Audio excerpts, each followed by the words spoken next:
कहानी की शुरुआत में हमें डलास नाम की बहुत ही खूबसूरत लड़की को दिखाया जाता है। डलास अपने बॉयफ्रेंड के साथ बातें करते हुए जा रही होती है। डलास का एक सपना होता है बेस्ट डांसर बनना, जिसके लिए उसे चाहिए था बेस्ट डांसर एकेडमी में एडमिशन, और उसके लिए डलास जो है अपनी पूरी मेहनत कर भी रही होती है। फिर से जाता है डलास के बॉयफ्रेंड पर, जिसका नाम डिटेन होता है। डिटेन जो है एक फुटबॉलर होता है और उसका सपना होता है बेस्ट फुटबॉलर बनना, जिसके लिए डिटेन भी पूरी मेहनत कर रहा होता है। और इनका प्यार पार्ट 1 से शुरू हुआ था, जो कि पार्ट 2 में भी चल रहा है। लेकिन अब इनके प्यार के बीच में करियर भी आ चुका होता है, जिसकी वजह से ये लोग प्यार के साथ साथ अपने करियर पर भी फोकस कर रहे होते हैं। रात को डलास अपने कमरे में आती है तो डिटेन उसका पहले से ही इंतजार कर रहा होता है, और डिटेन को देखकर डलास बहुत खुश हो जाती है। अब दोनों बिना समय गवाए एक दूसरे पर टूट पड़ते हैं, प्यार करते हैं, फिर बाहर निकलते हैं और रास्ते पर चलते हुए अपने करियर और रिलेशनशिप को लेकर बातें करने लग जाते हैं। मामला यह होता है कि दोनों एक ही सिटी में होते तो हैं, लेकिन अपने करियर पर फोकस करने की वजह से ये लोग जो है सही से एक दूसरे से मिल नहीं पा रहे थे। तो ये लोग फैसला करते हैं कि हफ्ते में कम से कम एक बार तो जरूर ही मिलेंगे। सुबह होते ही डिटेन जो है अपने टीम के पास लौट आता है। फिर सीन जाता है डलास पर,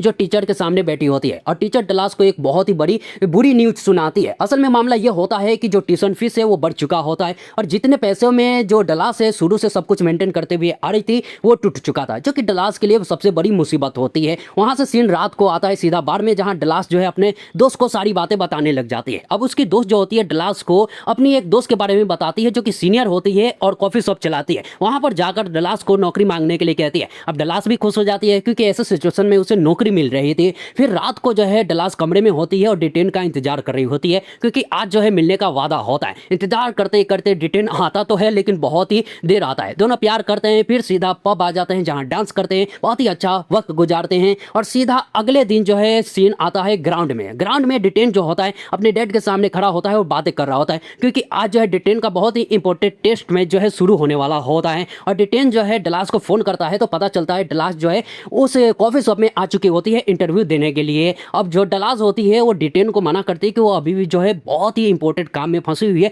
तो वो नहीं आ सकती। फिर वहां पर एक लड़का आता है जिसका नाम स्काइलर होता है, और डलास को पता चलता है कि यही बंदा जो है इस कॉफी शॉप का टर्नओवर है। और उसके दोस्त ने जो बताया था कि वो जो है लड़की है, लड़की नहीं, ये स्काइलर लड़का होता है। ये जानकर डलास को बहुत हैरानी होती है, लेकिन उसे कुछ फर्क नहीं पड़ता। उसे तो नौकरी चाहिए थी, इसके लिए जो स्काइलर होता है वो कुछ सवाल करता है और जो डलास है उसे नौकरी दे देता है। फिर वहीं सीन जाता है ग्राउंड में, जहां पर डिटेन जो होता है मैच खेल रहा होता है, लेकिन उसे पैर में चोट लग जाता है और मैच वहीं पर रद्द हो जाता है। और ये बात डलास को पता चलती है तो भागते हुए मिलने के लिए जो है डिटेन के पास आती है, जो बेड पर लेटा होता है। अपने प्यार को ऐसी हालत में देखकर जाहिर सी बात है डलास को बहुत दुख होता है, बहुत इमोशनल हो जाती है। थोड़ी बातें होती है, लेकिन डलास को भी अपने काम करने थे, इसके लिए वापस सीधा कॉफी शॉप में आ जाती है और अपने काम करने लग जाती है। स्काइलर थोड़ा जो है मस्ती वाला लड़का होता है, तो इसके लिए वो फनी फनी बातें कर रहा होता है, और दोनों में जो है बहुत अच्छा जम भी रहा होता है। फिर सीन आता है डिटेन पर। डिटेन को जो है अब 2 हफ्ते रेस्ट करने के लिए कह दिया जाता है, जिसकी वजह से डिटेन अपने करियर को लेकर कुछ ज्यादा ही टेंशन लेने लग जाता है। फिर सीन जाता है डलास पर, जो स्काइलर अपनी दोस्त के साथ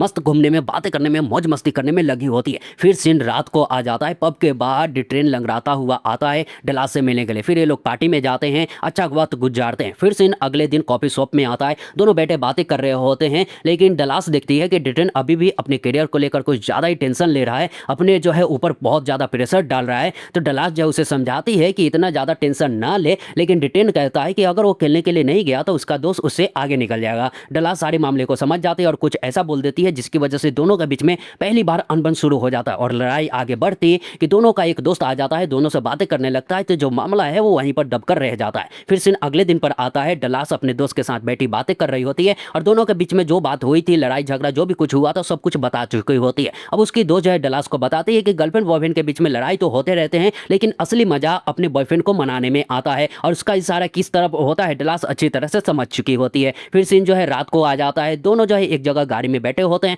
बातें हो रही होती है, और दोनों के बीच में मामला भी सुलट चुका होता है। फिर दोनों जैसे ही रोमांस करने लगते हैं, एक पुलिस लेडी आकर दोनों को रोक देती है और फिर वार्निंग देती है, क्योंकि वो डिटेन को जानती थी, इसके लिए वार्निंग देकर जो है दोबारा ऐसी गलती ना करने के लिए कहकर वहां से चली जाती है। फिर सीन जो है अगले दिन सीधा स्काइलर पर आ जाता है, जो गिटार लिए हुए बैठा होता है, गाना जो है वो गा रहा होता है, गिटार बजा रहा होता है, और डलास जो होती है वो उसके धुन पर, उसके गाने पर जो है डांस कर रही होती है। असल में स्काइलर जो है डलास की हेल्प कर रहा होता है उसके डांस परफॉर्मेंस को सुधारने में, और दोनों बहुत अच्छी तरह से डांस भी करते हैं। फिर सीन आ जाता है कॉफी शॉप में, जहाँ पर डलास जो है स्काइलर से पूछती भी है कि जो गाना उसने गाया वो गाना किसने लिखा है, तो स्काइलर अपनी कहानी बताता है, और पता चलता है कि स्काइलर एक लड़की से प्यार करता था, लेकिन जो लड़की है 1 साल तक स्काइलर को फंसा कर रखी, क्योंकि क्योंकि वो एक्स बॉयफ्रेंड की तरफ जाए या फिर स्काइलर की तरफ जाए वो फैसला नहीं कर पा रही थी। उसी के टॉपिक पर स्काइलर ने एक गाना लिखा होता है जो जानकर डलास भी हैरान हो जाती है। फिर वो शाम आ जाती है जो शाम डालिस के लिए बहुत ही ज़्यादा खास होती है, क्योंकि इस शाम डालिस जो है अपना सोलो परफॉर्मेंस देने वाली थी। बड़े बड़े जजेस आने वाले थे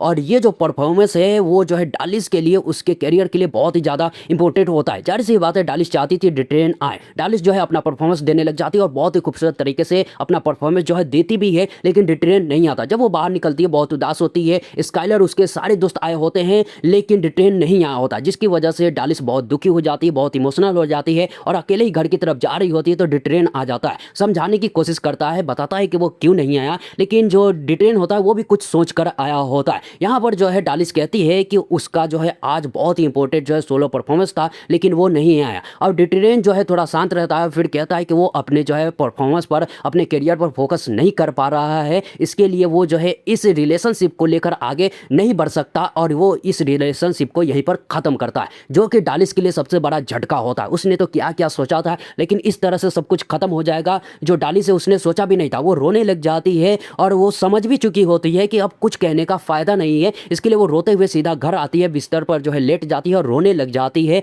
ये सारे पुराने पल को याद करते हुए। फिर अगले दिन जो है डिट्रेन को देखते हैं जो समुद्र किनारे बैठा हुआ, वो भी बहुत उदास होता है। जाहिर सी बात है पहला प्यार कोई भूल नहीं सकता, लेकिन अपने करियर को आगे बढ़ाना है तो ये लोग जो है आगे जो है अपने करियर की तरफ बढ़ने लग जाते हैं, लेकिन अंदर में जो दर्द था, जो प्यार था, वो अभी भी था ही। फिर अगले दिन जो है डालिस और डिट्रेन के जो दोस्त होते हैं वो दोनों को मिलाने का एक मौका जो है और एक आइडिया निकालते हैं और दोनों को मिला भी देते हैं और दोनों बातें भी करते हैं, लेकिन क्लियर नहीं होता है कि ये दोनों अपने प्यार को फिर से जो है जोड़ कर आगे ले जाने वाले हैं। फिर वो शाम आ जाती है जिस शाम जो है स्काइलर पब में अपने गाने को गा रहा होता है, गिटार बजा रहा होता है और डालिस खड़ी होकर जो है इंजॉय कर रही होती है। तो दूसरी तरफ डिट्रेन पर सीन जाता है जो कि अपने जो है ना ट्रेनर के साथ, जिसका नाम चार्लोट होता है, उसके साथ बातें करते हुए जा रहा होता है और दोनों के बीच में किस वाला मोमेंट बनता है, लेकिन डिट्रेन जो है अपने आप को रोक लेता है और पीछे हट जाता है। फिर ये जो है अगले दिन का सीन आ जाता है जहाँ पर जो है डिट्रेन और डालिस जो है साथ में होते हैं। तभी एक कॉल आता है और पता चलता है कि डालिस को जो है न्यूयॉर्क बुलाया जा रहा है ऑडिशन देने के लिए। फिर जो है बहुत ही खुशी होकर ये बात जो है वो बताती है कि वो क्या करे। तो जो है डिट्रेन कहता है कि जाहिर सी बात है उसके करियर का सवाल है और उसे जाना चाहिए। फिर दोनों करीब आते हैं और दोनों के बीच में जो है एक अच्छी रात गुजरती है। डिट्रेन जब सुबह उठता है तो डालिस जा चुकी होती है, क्योंकि डालिस के अंदर में इतनी हिम्मत नहीं होती कि वो डिट्रेन को सामने से बाय बोल सके। इसके लिए वो लेटर छोड़कर गई होती है और उसमें वही लिखा होता है। फिर सीन आता है डालिस और स्काइलर पर। डालिस जो है स्काइलर से भी वही कह रही होती है कि वो न्यूयॉर्क जाए या ना जाए, ऑडिशन दे या ना दे। तो स्काइलर कहता है कि ऐसे मौके बार बार नहीं मिलते, करियर का सवाल है, इसके लिए उसे जाना ही चाहिए। फिर सीन आ जाता है डिट्रेन और उसके डैड पर जो बैठे हुए बातें कर रहे होते हैं और उसके डैड को सभी जो है ना शुरू से ही पता होता है और ये भी पता होता है कि दोनों के बीच में जो है सब कुछ खत्म हो चुका है। तो डिट्रेन के जो पापा होते हैं वो डिट्रेन को बताते हैं कि कभी कभी इंसान अपने पास्ट में इतना उलझ जाता है कि सामने क्या चल रहा है, कौन इंसान कितना इंपॉर्टेंट है, वो जो है भूल जाता है और वो समझा रहे होते हैं। फिर सीन जाता है डालिस पर जो अपने भाई के साथ बैठे हुए बातें कर रही होती है और उसके भाई को भी सब कुछ पता होता है। तो उसका भाई भी जो है डालिस को बताता है कि डिट्रेन ने उसे जाने के लिए कहा, क्योंकि वो जो है उससे प्यार करता है, उसकी करियर की परवाह करता है, उसकी परवाह करता है। और डालिस को समझ में आ जाता है और वो फैसला करती है कि वो डिट्रेन को बाय बोले बगैर जो है ऐसे तो वो नहीं जाने वाली। फिर सीन जाता है रात को फुटबॉल ग्राउंड में। आज डिट्रेन का बहुत ही इंपॉर्टेंट मैच चल रहा होता है। डिट्रेन उसकी पूरी टीम जी जान लगाकर मैच खेलने में लगी होती है। बाकी लोग बैठे हुए फुल चेयर कर रहे होते हैं और सभी के बीच में डालिस भी आ चुकी होती है जो फुल तरीके से जो है अपने डिट्रेन को चेयर कर रही होती है। मैच जो है खत्म हो जाता है। डिट्रेन उसकी टीम बहुत अच्छी तरह से जीत हासिल करते हैं जो उनके करियर के लिए बहुत ही इंपॉर्टेंट होता है। सभी लोगों के जाने के बाद डिट्रेन और डालिस जो है आमने सामने आते हैं और फैसला करते हैं कि वो लोग प्यार को भी साथ में लेकर चलेंगे, साथ साथ में अपने करियर पर भी फोकस करेंगे। दोनों की मंजिलें और दोनों के रास्ते इस बार बहुत दूर होने वाले थे, लेकिन फिर भी अपने प्यार और अपने सपनों को वो छोड़ना नहीं चाहते थे। फैसला हो चुका था, प्यार को रखेंगे, साथ में करियर पर फोकस करेंगे और अपने रास्ते अपने मंजिल की तरफ निकल पड़ते हैं। लेकिन दोस्तों असली जो है परीक्षा तो इन लोगों की अब शुरू होने वाली है। मूवी तो खत्म हो जाती है लेकिन कहानी खत्म नहीं होती। इस बार ये लोग जो है इतनी दूर रहने वाले हैं कि मिलना मुश्किल होने वाला है। फोन पर बातें तो क्या लगता है कि इनका प्यार एंड तक सही जगह पर जा पाएगा या फिर इनके बीच में कोई और आ जाएगा और इनका प्यार जो है वहीं का वहीं खत्म होकर रह जाएगा। जरूर जो है आप लोग कमेंट करके बताना।